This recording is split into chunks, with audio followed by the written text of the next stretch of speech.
Pleased now to be joined by Johnny Munoz in action at UFC 265 against Jamey Simmons. Johnny, really good to see you. How important does this one feel for you in terms of the biggest fights of your career so far? Yeah, man, obviously this fight's important. I think every fight's important in the career, especially when you're an upcoming fighter. I'm excited for this fight, though. I can't wait. It's been like a whole year since I haven't fought. So I'm really excited to get in there and fight, do what I love, and show everybody what I could do and show them why I belong in the UFC. So I'm super pumped. Can't wait. You're a champion and king of the cage. Your first fight didn't go your way. So how important is it to kind of show the world what Johnny Munoz is all about, and I guess show Dana White? Well, it's super important, man. My last showing, it was a short notice. I took the opportunity, didn't work out in the way I wanted it to. So this fight, I'm excited. I get, obviously, preparation's one. I'm actually going to have a actual fight week where I'm going in early so I can see that process. I've seen it before, but now I'm actually going to be able to be a part of a fight week. Last time I showed up, it was Friday. So I didn't even get a fight week. I just showed up to the weigh-in practically, and that's what it was. So I'm super excited for that. And also to be able to fight in front of fans, I'm super excited for that, man. I like fighting in front of the fans, feeling the energy when you walk out, when you're in the cage.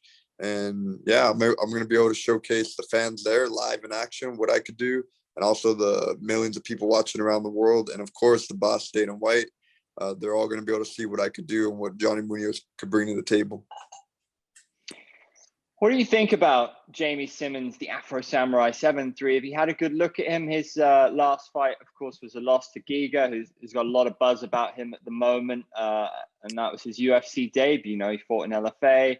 He's been around the regional fights as well. Have you had a good look at him? And how big of a test is this for you? Yeah, the dude got a pretty cool nickname. I'll give him that. But yeah, man, he's every guy is tough, man. People fight, they step in the cage. You got to give him respect for that. He's in the UFC. His fight maybe didn't go the way he planned, but he still got there. So he's a tough opponent, but I know I'm better, and I know I'm better than him everywhere in every area. And that's why August 7th, I'm gonna show why I'm better than him. And yeah, I'm looking to finish and put him out. So, and that's what you got to do. You got to have that mindset when you're in there fighting. You know what I mean? It's a sport, but we're not in there playing golf. We're not playing chess. It's brutal in there. So I'm looking to put that guy out before he even thinks about putting me out. So yeah, this fight's important. I think he's a tough competitor, but everybody's gonna see why I'm better August 7th. What do you think your strongest characteristic as a fighter is, and kind of as an individual? For me, I would probably say my determination. I think I'm a hard worker, man. There's not too many people I come across that work as hard as me. It's very rare when I find people that work just as hard as me or just enjoy the process of training and working hard. I was actually talking to someone about that earlier. There's a saying real recognize real. I feel like when it comes to training, the process of training, preparation, I feel like I'm one of those real individuals that really enjoys it. And I could recognize when there's other individuals that work hard and really take mixed martial arts serious. And when I come across those people, it's cool. I like to be around those people, train with them. It's very rare that I do come across, because there's a lot of people that fight for whatever reason. Maybe they're doing it for money, but dude, I know a lot of people in the UFC. It's crazy. And I'm not gonna mention names, but I've seen the way some of these guys train, and it's crazy to me. They don't. It's a full-time job. You know what I mean? You're in there, but they don't. I think I lost you there. Yeah, I'm still here. Yeah, they don't what? Sorry. Yeah, they don't. They just don't take it serious, man. It's just crazy to see me. You're this high in the sport. The UFC is to me the pinnacle of our sport, MMA. You know what I mean? And you see certain guys in there only train for fight camps. They don't enjoy the process. They hate training or something. They like to show up on fight date, which is cool. But to me, you can only get away with that stuff so long. You know what I mean? You might be able to rack up a few wins, but when you're fighting top level guys or top 10 guys, top 5, or fighting for a title, those guys are taking it serious. You know what I mean? Like, they're there for a reason. And I always think you got to be prepared for that. Yeah, there's some guys, like, when you're not fighting ranked guys, but that's not always the case. You know what I mean? You got to treat everybody, every opponent you're fighting is the best in the world. Every opponent you're fighting is the UFC champ. That's the mindset you got to have when you're fighting every opponent. You can't take nobody lightly. And for me, this is why I train so hard, because I enjoy the process. And I'm very aware that if I do not take this serious, the man across the cage for me is going to tear my head off, you know? Speaking of recognized real, it's interesting on your Instagram seeing that, you know, you've done a lot of training with Brandon Moreno, a guy with Mexican heritage. I mean, how huge was that to see what he has done recently and to see his story and how much style he did it with and became champion? How what's it been like training with him? Yeah, man, he's one of those guys, man. He trains super hard. I enjoy training with him. Like I said, there's not too many people that have that same frequency when it comes to training, or in that vibe in the training room. You know what I mean? He has that energy, so it's cool to train with him. Dude trains super hard, very technical. It's always fun training with him, and it was awesome to see him achieve what he did. Like, it was a masterpiece the way he performed and took out Davison like that. Yeah, I was like, man, like, he's on another level. Like, he showed up, his mindset was right. So I was real happy for him, man. You know, super nice guy too. Like, nobody deserved it more than him, how hard he works. Just a nice guy, family man. And I was super happy for him. So, and it was great to see, you know, Mexico got their first Mexican-born champion. So, you know, it was awesome to see. And much love and respect to Brandon Moreno. And yeah, can't wait to see him defend his belt and see what he's going to do with his reign in the UFC. Of course, you know, he's a flyweight. You won your King of the Cage belt at flyweight. Do you see yourself as a bantamweight? Is that where you're happiest? Are you there to stay at bantamweight, or do you see yourself dabbling back at 25 as well? Yeah, so actually, King of the Cage is a weird thing. So their 135 division is called flyweight for some reason. So I never fought at 125. So even though I was the King of the Cage flyweight champion, it was 135. It was a 135 belt. For some reason, I don't know why they had it all messed up over there. But yeah, there was always a confusion. Like, people ask me, "Oh, you fought 25?" Like, no, I never have. I think my weight class is 135. I think that's where I'm comfortable. I'll stick here. 25s, I don't think I can make that healthy. I don't know if I want to attempt trying it. You know, I'm all about, like, cutting weights, like one of those things, like, you got to cut weight, but you got to do what feels right to your body. You know what I mean? If you could cut a lot of weight and feel fine, more power to you. But for me, I think it'd be hard. I'm already lean as it is, and I cut like 25 pounds to get to 135. And even I'm always training, but when my weight's like at its highest, I'm pretty lean, got like 6-pack and all that. So yeah, man, I think my weight class is at bantamweight. I should definitely. I'm glad I know that now. I should know that already. So that was kind of a stupid question. I apologize for that one. But yeah, no worries, man. The UFC 265.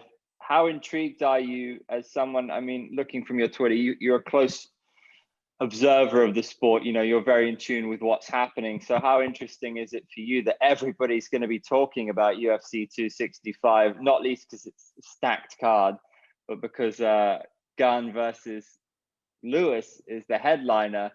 And right now, that's the biggest story in MMA, just because of Francis Ngannou kind of getting a raw deal there. What do you make of that? And are you just pleased to see, however it may come, maybe more eyeballs on your fight? Yeah, so I was wondering, like, before when I was put on that card, like, I was like, no, who's the headline to make the card? I seen Amanda Nunes, and you know, she's a great champion, but like, I knew I was like, they got to put like someone else on the card that's a big fight as well. They're not going to just put like one, especially as of late. They've been putting a lot of big fights together like that on the pay-per-views. Plus, the pay-per-views are the only events with fans, so I know they got to make it very intriguing. So I was like, I don't know who they're going to put on there.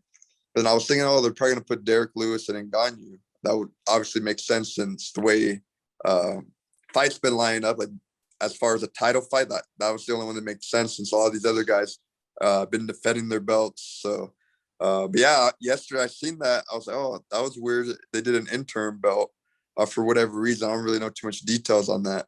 It would have been cool if it was Ngannou on there. But yeah, I think that's going to be a good fight.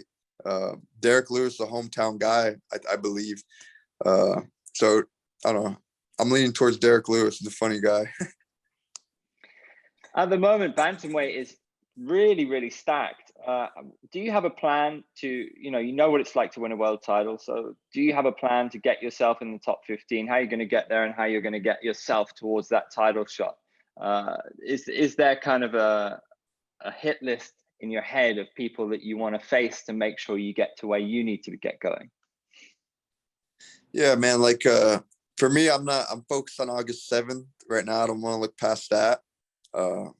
After that, we'll see what's next. Like I definitely want to be active. The division is stacked. There's so many fighters in there. Like I couldn't even name the whole roster. You know, there's so many guys in there. There's talented guys in there. So for me, it's just getting through August 7th.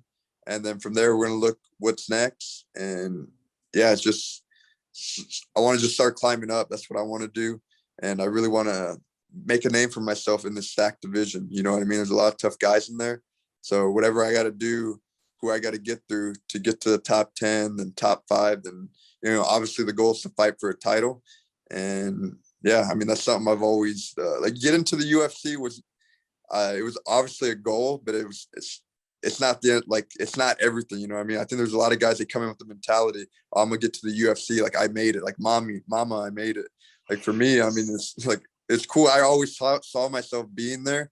But at the end goal for me is like legacy. Like I want to win the belt, defend it, and just be great. And, you know, just be remembered to be a great fighter, somebody who worked hard for everything they received. So that's what I want to do. So whoever I got to get through after this fight to get there, that's what I'm going to do. It looked for a while like Poirier would have a long reign as champion. He looks an exceptional talent. It was a little bit of a surprise maybe that he lost to Aljo. Do you think he's the best in the division? Do you see him winning that rematch? Yeah, I mean, I thought when I saw the fight, I feel like he was winning the fight, Peter Yan. Like Sterling had some good moments, but I think as the fight was progressing, it was definitely, you could see where the fight was going.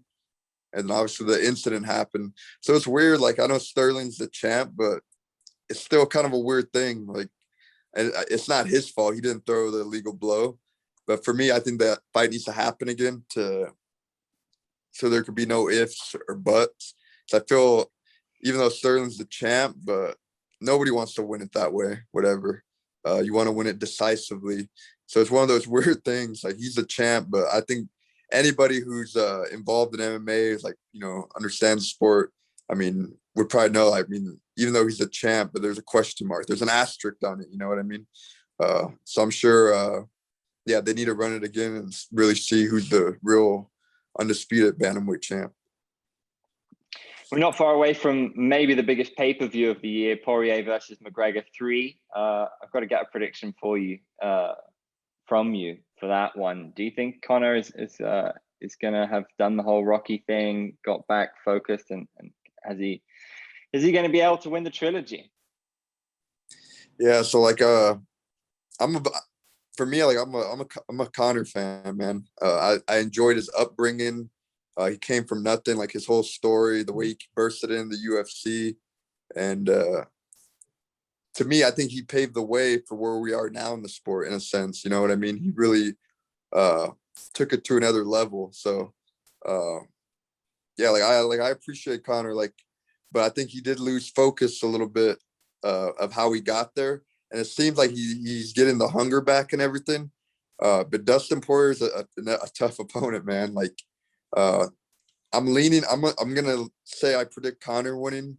It is the fight he has to win, you know what I mean? Because if you don't win this, I mean, where does he really go from here? So it's one of those fights. Yeah, I'm gonna go with Conor. I feel like he's he's gonna make those adjustments, what he needs to do. And yeah, I want to see him go back to the old McGregor, like running his mouth. Like I think that's what he needs to do. I think that's what made him who he is. So I'm gonna go with McGregor on the trilogy. Last one for you, because I know you've been watching Cyril Gane. Is he the real deal? Because given that he's in the main event, he looks an unbelievable talent. Has he got enough to take out Ngannou, do you think? I personally want to see that fight in Paris. I'm not sure if it'll happen, but do you think Gane is kind of the one to take on the Predator? Yeah, I feel like either one of those guys, Lewis or him, could. I want to see it. Derek's obviously already beat Ngannou, even though Ngannou I think he was going through a rough stage a little bit during that part. But yeah, Gane's he's a technical striker. You know what I mean? So it's very rare you see that at a heavyweight division, like somebody technical. He looked good in his last fight, so that'd be an interesting fight because Ngannou's just raw power, man. I don't think he's the most technical guy. He's just raw power, but I think Gane poses like a threat because of the technique, and I feel like I think he can manage the distance to stay away from like that heavy bomb that Ngannou throws. So that'd be interesting.